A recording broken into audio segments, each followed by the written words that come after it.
Assalamualaikum. Waalaikumsalam warahmatullahi wabarakatuh. Waalaikumsalam. Malam ini kita bahas tentang Jayabaya.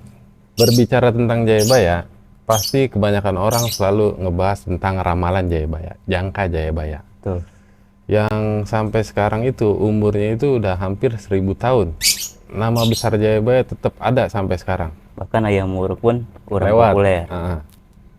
Ketika ada pemilihan presiden pasti disangkut pautin dengan ramalan jangka Jayabaya. Bahkan kemerdekaan Indonesia pun Iya.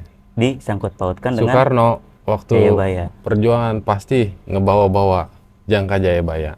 Bahkan turunnya Soeharto oke jangka Jayabaya.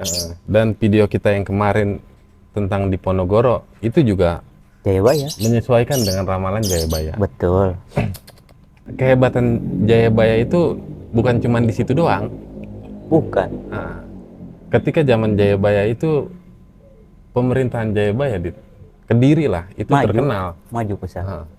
Sampai ke negara-negara luar, contohnya Cina, di dinasti Yuan itu terkenal dengan Kediri Jayabaya yang bisa mengekspor hasil tani, kerajinan, kesastraan pada zaman Jayabaya itu maju pesat.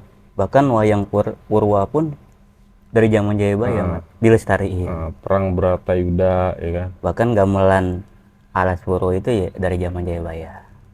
Gamelan. Itulah kehebatan Raja Jayabaya yang sampai sekarang masih tetap diceritain, masih tetap dipercaya. Dan kita malam ini mau bahas tentang Jayabaya. Silakan Kimas. Bismillah, alhamdulillah lamat. Puji Tuhan, Om Swastiastu, Namo Buddhaya, salam rahayu, salam cinta tanah air. Nun sewu payai, nun sewu romo yai, nun sewu mbah yai.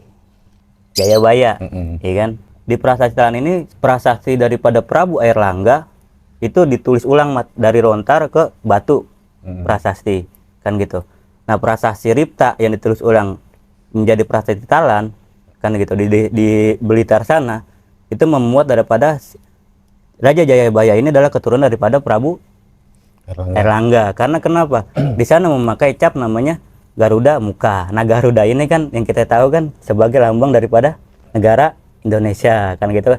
Abdul siapa namanya? Abdul Hamid, kan gitu kan. Nah, dia adalah daripada keturunan daripada Prabu Airlangga, kan gitu kan. Nah Prabu Airlangga ini kalau kita runut ke atas, ya kan, itu kita akan mendapatkan daripada prasasti Pucangan, kan gitu. 1041, kan gitu. Nah dia ini keturunan dari siapa? Keturunan daripada Wangsa Isana, yaitu Empu Sendok, kan gitu kan. Nah Prabu Airlangga ini, ya kan, di prasasti Pucangan ini dia apa namanya, keturunan daripada Prabu Empu Sendok kan, Prabu Empu Sendok kan dari Medang Kamulan, kan gitu kan. Dia menikahkan daripada putrinya di Raja Bali Udayana, kan gitu kan. Nah maka lahirlah namanya Prabu Airlangga, kan gitu. Di saat 16 tahun dia menikah dengan Dharma Wangsa Teguh, kan gitu kan. Nah disinilah namanya nanti Empu Kanwa menulis Dharmanya Arjuna Wiwaha, kan gitu kan. Nah apa namanya, Prabu Airlangga ini punya anak 3 sebenarnya. Yang pertama ibarat kata Sang Rama Wijaya Utungga Dewi, itu ibarat kata Dewi Kali Suci yang di Kediri, kan gitu kan. Kili Suci, ya kan, yang di Kediri ibarat kata Gunung Kelut, kan gitu kan. Nah yang kedua ibarat kata itu Samara Wijaya dan Panji Gerasakan, kan gitu kan. Nah dari sinilah ibarat kata Janggala dan Kediri ini musuhan satu sama lain, walaupun pada saat itu di Nagara Kertagama Pupuh 117 itu diceritakan bahwa yang membagi tugas ini adalah namanya Empu Barada, kan gitu kan, dengan kendinya. Nah tahu-tahu jubahnya itu nyangkut di mana Sungai. Bukan sungai, pohon asem, kan gitu kan.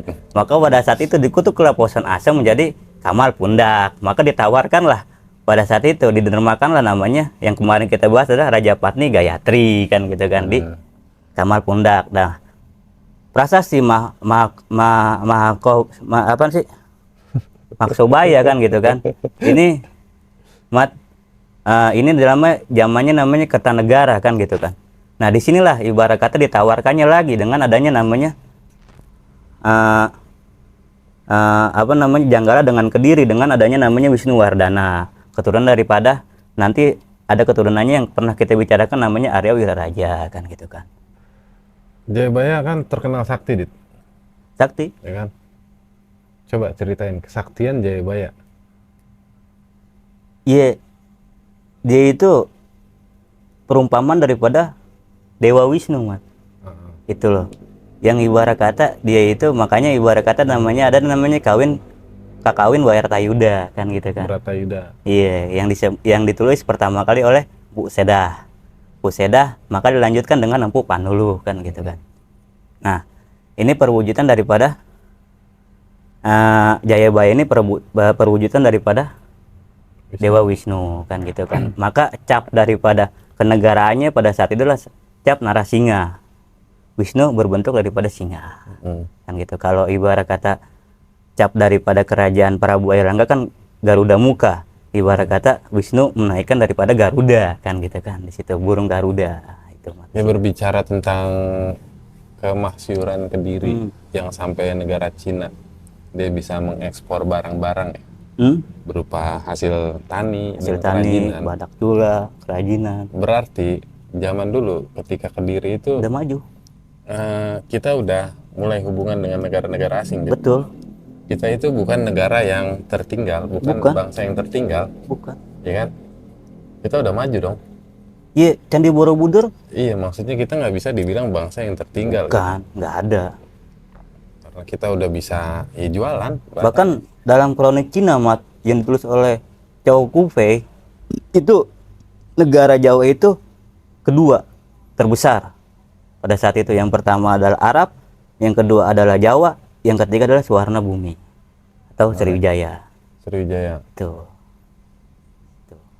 Cina? Cina ada di belakangnya lagi. Cina Kalau tua, Dit. iya, cuman di saat itu pengekspor terbesar Oh, pada berarti saat itu Arab, Jawa dan Suwarna Bumi. Itu tulisan daripada kronik Cina. iya. Ya pastinya Cina ya negara besar pada saat itu. Maka kan ada dinasti Yuan atau Mongol pada saat itu. Itu, Mat. Sastra juga maju, Dit. Kalau ngomongin Jangka Jayabaya itu termasuk kan sastra ya, Dit ya? Sastra. Iya. Karya Kakawin sastra. Baratayuda, Iya, maksud Gatot gua, Kaca. Ramalan Jayabaya itu kan berbentuk sastra sebenarnya. Maka kan begini, Mat, ketika kemarin kita cerita dengan Pangeran Diponegoro, kan gitu ya. Itu kan ketika ia pengasingan di Manado, ia meminta buku Kakawin Baratayuda, Kakawin Gatot Kaca, kan gitu kan. Iya, berarti kan sastra Jangka Jayabaya itu dikategorin sebagai sastra satu. Iya. Sekarang pertanyaannya gini, Dit. Itu kan dianggap ramalan ya? Ramalan Jangka Firasat Jayabaya. lah. Iya, pirasat. Seandainya dianggap sastra kan berarti ditulis ya? Nih, gue mikir sembarangan aja nih. Iya. Jadi, Gak apa-apa. ketika Jayabaya nulis ramalannya, pirasatnya lah, karena ada yang bilang kan, karena kejernihan hati Jayabaya, akhirnya Betul. Jayabaya mampu melihat kondisi yang akan datang. Betul. Akhirnya ditulis. Yang nulis siapa, Dit? Kalau kita berbicara tentang itu kan, Mat, begini, Mat ya. Kita merujuk kepada siapa dulu? Apa kita berbicara tentang kitab Musaror yang ditulis oleh zamannya Sunan Giri kan gitu kan, atau ibarat kata Pangeran Wijil kan gitu Iya, kan, maksud atau gua kan, Kadilangu. akhirnya kan banyak sampai sekarang Jangka Jayabaya itu judulnya tetap Jangka Jayabaya, tapi Cuman penulisnya banyak. Jangka Iya. Jayabaya itu penulisnya banyak, Iya, Mat. Jangka Sampai Ronggo Jayabaya. Warsito, Serat Cinting Jilid 5 kan gitu. Itu kan intinya tetap tulisan Jayabaya yang disadur ulang Betul. sama para penulis. Maksud gua ketika Jayabaya nulis jangkanya, seratnya itu, serat Jayabaya sendiri, itu yang nulis siapa ya? Jayabaya sendiri, apa dia nyuruh pujangga kerajaan? Apa gimana gitu? Iya, karena kita nggak sejaman jadi kita nggak tahu, Mat. Bagus. Itu Jawaban paling Itu. bagus. Iya, karena kita nggak sejaman, cuman kita harus sadari, Mat, orang-orang yang punya clairvoyance kan gitu kan. Clairvoyance ibarat kata bisa melihat masa depan itu. Clairvoyance kan gitu kan. Itu bahasa apaan? Bahasa Inggris. Iya ibarat kata bisa eksensornya bisa ngelihat masa depan lah ibarat kata. Kan cuman bukan dimiliki oleh bangsa-bangsa timur doang, bahkan orang-orang barat kan sedang menggali ibarat kata ramalannya Nostradamus kan gitu kan. Atau Nostradamus. iya kan? Iya. Nah, untuk Jayabaya ini kan ketika kita membahas tentang kisah Musaror atau Asror, kan itu kan ibarat kata kan dia bersama anaknya, Mat. Itu ke Gunung Padang kan gitu kan. Gunung Padang. Iya. Gunung Padang sini. Iya.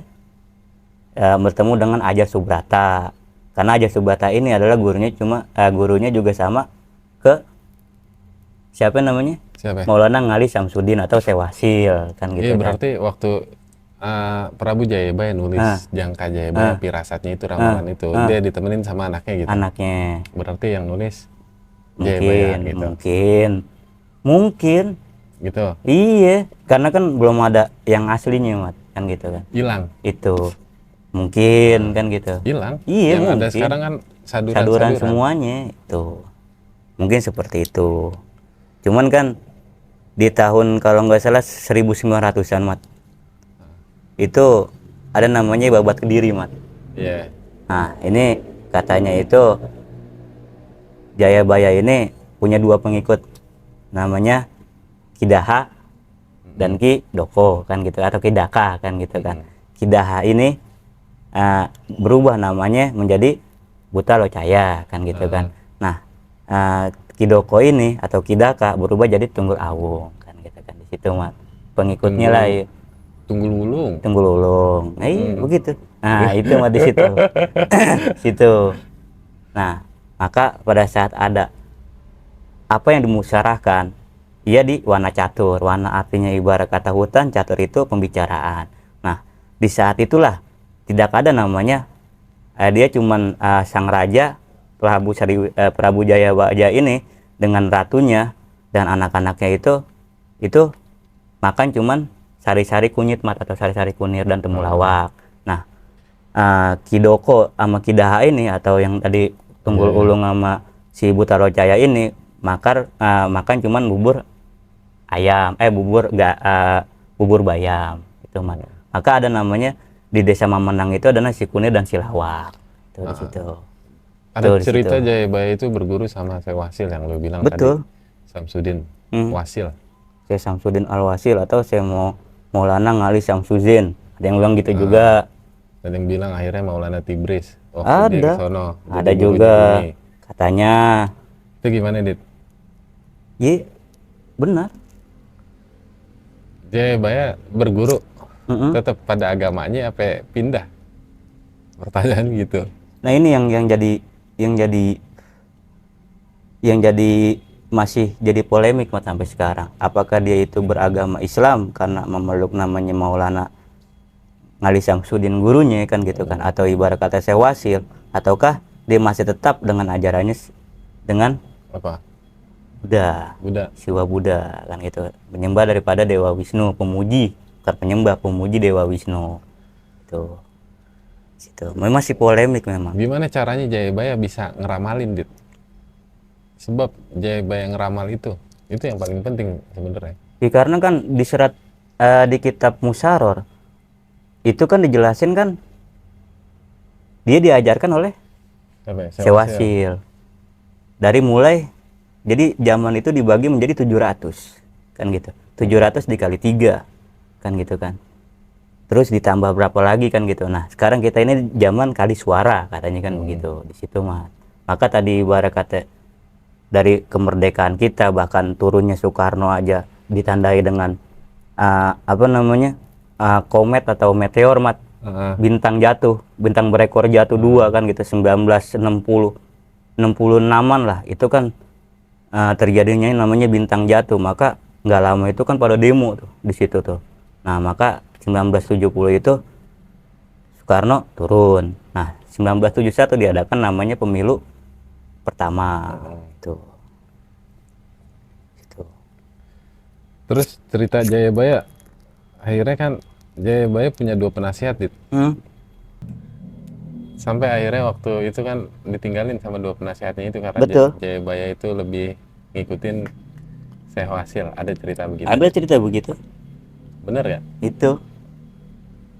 Ya makanya kan sampai sampai Kidokwa, dua penasihatnya ini Buta Locaya ini kan pakai marah-marah Mat, sampai sekarang. Iya, makanya Itu. ada yang bilang itu kutukan Jawa itu bakal begini, Jawa Iya. itu bakal begini. Itu.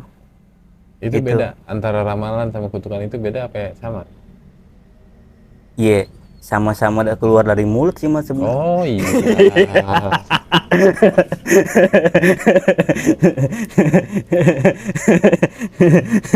Cuman kan orang-orang yang waskito itu orang-orang yang mempunyai ya ilmu lah, orang-orang yang diizinkan oleh Tuhan dengan perkataannya itu yang tadi lu bilang kutukan kemungkinan besar ada. Cara Jayabaya bisa sampai nulis Hah? itu dia tirakatnya gimana Dit? Sampai dia bisa menjernihkan hati gitu, dan sampai sekarang masih banyak orang yang percaya dengan jangka Jayabaya. Di puasa karena kan kalau yang saya dengar gitu ya, yang saya dengar nih, maaf nih kalau salah ya kan, puasa itu kan emang langsung dibalas sama Tuhan Mat. Oh gitu. Nggak peduli ibarat kata siapa lah emang iya puasa itu bukan berarti cuma makan sama minum.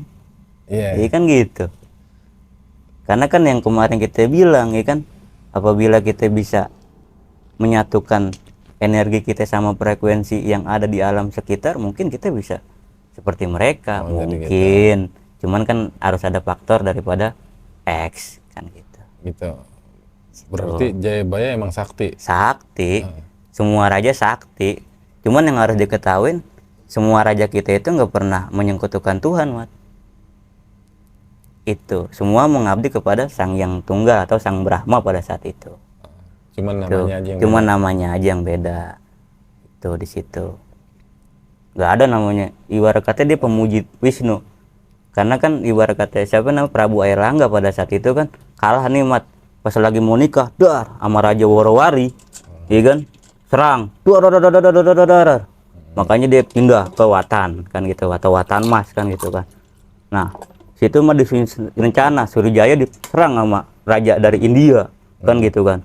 Wah, bisa rencana nih, barulah ibarat katanya ngumpulin pasukan, Narotama pada saat itu, penasihatnya, ya kan, nyusun pasukan dah nih, pada saat itu barulah ibarat katanya 1000 berapa ya dipindah lagi ke patokan Kahuripan. Nah, karena ibarat di Kahuripan itu diserang sama Raja Tulodong, dipindah ke Kahuripan, terus pindah lagi ke Daha. Itu Mat. Karena kenapa? Dia selalu memuja Dewa Wisnu dalam hidupnya. Memuji bukan memuja, memuji tetap Sang Brahma. Kenapa namanya Kediri? Karena orang bilang iketing diri. Iketing diri maksudnya mengikat diri. Akhirnya Kediri. Akhirnya Kediri. Dan mitos Kediri sampai sekarang kalau ada presiden Indonesia yang main ke Kediri, dia bakalan turun. Betul. Ya. Iya, karena anak itu Harto kan begitu juga. Nggak berani. Berarti bahaya Kediri buat pemimpin Indonesia. Bukan apa? Yang hatinya kagak bersih katanya begitu. No, dia nanya lo karena apa tuh? Iya, kita hatinya kagak bersih. Itu. Karena kutukan. Lalu nanya di sini dong. Mewakili daripada penonton. Umur bumi menurut Jayabaya itu sampai 2100. Cuma nanti kita bahas jangka Jayabaya itu 2057 katanya. Itu saya lupa dalam tahun Saka yang berbunyi apa. Cuma katanya itu keadaan bumi lagi pada bahayanya. Tuh di situ Mat. Anak-anak Jayabaya Dit, siapa aja sih keturunan Jayabaya yang akhirnya nanti ada sih sampai Mataram itu masih terah Jayabaya juga. Betul.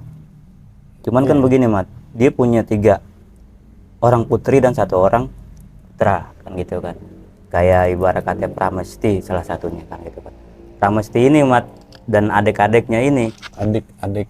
Adik-adiknya ini kan dinikahkan oleh raja lah ibarat kata Malawapati kan gitu kan. Nah nanti ini dibalikin nih Mat semuanya karena ibarat kata berbuat serong, ada yang bilang gitu, hamil kan, lagi hamil.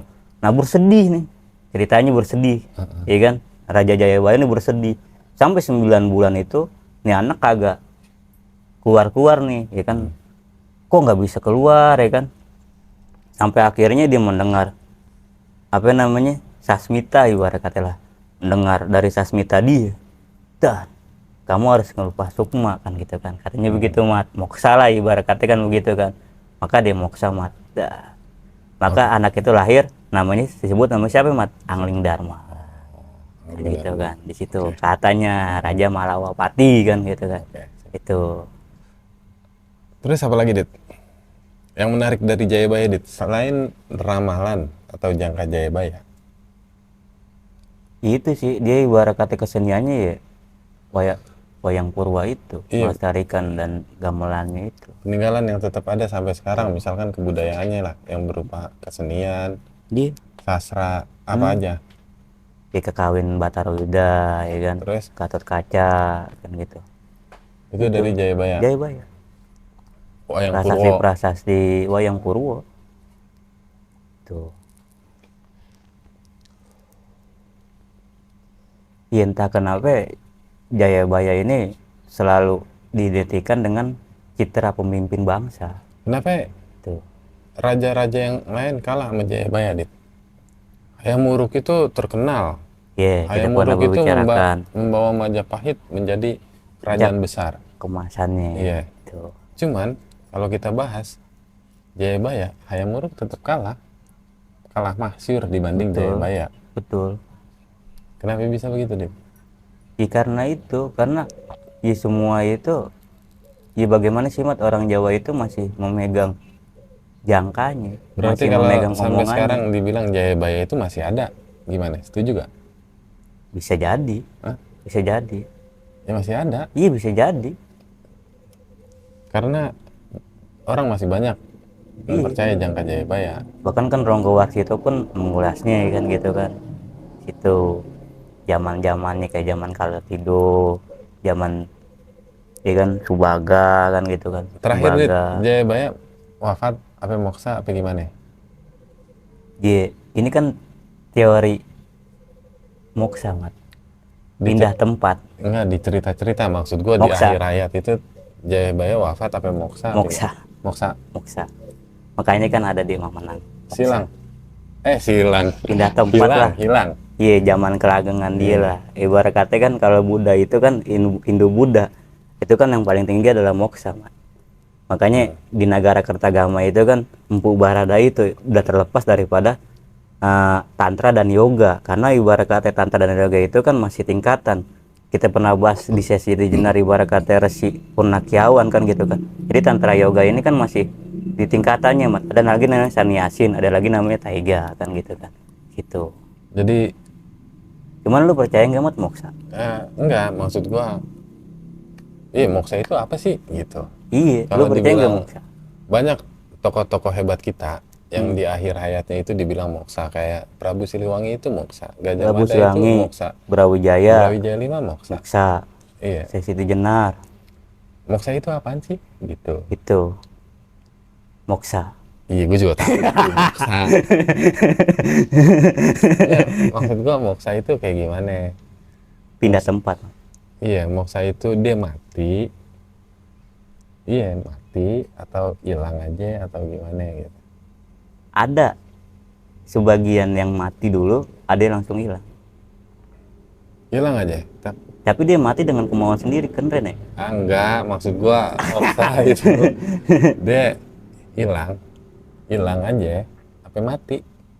Mati dulu, Jadi yang namanya moksa harus mati. mati dulu, Yang bener nih, ntar salah nih. mati dulu. Ya kayak Nabi Idris, lu percaya nggak? Ya percaya. Dia moksa, yang ibarat kata dia nyabut sendiri di langit keempat. Langit keempat lo dia meninggal. Jadi mati. Mati dulu. Berarti bukan moksa. Moksa, Moksa apaan? pindah tempat. Tapi sudah dibilangin sih, iya kan? Ada yang bilang ngilang, ya kan? Tanpa wujud kan gitu kan. Ada juga yang bilang ibarat kata ada Hilang tanpa wujudnya. wujud gimana? Nggak ada wujudnya, ngilang, moksa. Kayak orang mati biasa dong. Iya kan ada jasadnya, kalau orang mati biasa. Dia nggak ada jasadnya. Katanya begitu. Moksa bersama wujud berarti. Iya, ada yang kalau kayak tanpa gitu. wujud kan orang mati biasa tuh. Iya, Iya kan? iya, tuh. Jadi akhir kehidupan Raja Jayabaya itu Raja Jayabaya moksa di cerita itu. Tempat moksanya di Nah di itu mana? kurang tahu. Oke, bagus. Cuman ya itu kalau lu ibarat kata Cirop 1 Muharram, jadi Mamenang itu petilasannya, moksanya Jayabaya. Jadi petilasan itu dianggap tempat moksa Prabu. Jayabaya, Prabu Jayabaya. Karena kan 1 Muharram itu kan atau 1 Suro, sebenarnya Kiropnya ramai mat. Di situ. Di situ yayasan Kenapa Pondok harus 1 Dento. Suro? Aku nggak tahu. Serah dia lah. Iya. Iya 1 Suro kan identik kan dengan itu, Apa? dengan hal-hal yang begitu. Yang gimana? Di 1 Suro ngisi keris atau bagaimana, iya dengan identik dengan seperti itu. Ya, cuman gua nggak tahu kenapa harus 1 Suro, kenapa bukan bulan Ramadan kan gitu. Jadi nggak ada lagi nih pembahasan tentang Jayabaya. Nggak ada. Jadi intinya Jayabaya itu keturunan Erlangga yang nanti akhirnya ngelahirin Prabu Angling Darma. Angling Darma, cuman juga dari Wijaya ini nantilah melahirkan daripada Mataram, Iya, raja-raja Pajajaran, setelahnya Majapahit, Mataram, Pajang, itu situ. Akarnya dari situ. Berarti semua kerajaan yang ada itu masih bertautan saudara. Iya, masih ibarat kata keturunan dia. Heeh. Karena memang dia masih mengikat yang disebut namanya tadi Jangka Jayabayanya. Jadi lu percaya apa enggak Jangka Jayabaya? Intinya di situ. Jadi kalau gue bilang gue percaya. Masih sirik. Sirik dong. Percaya dalam artian, Gimana? iya kan? Gimana? Harus dengan ilmiah. Oh gitu.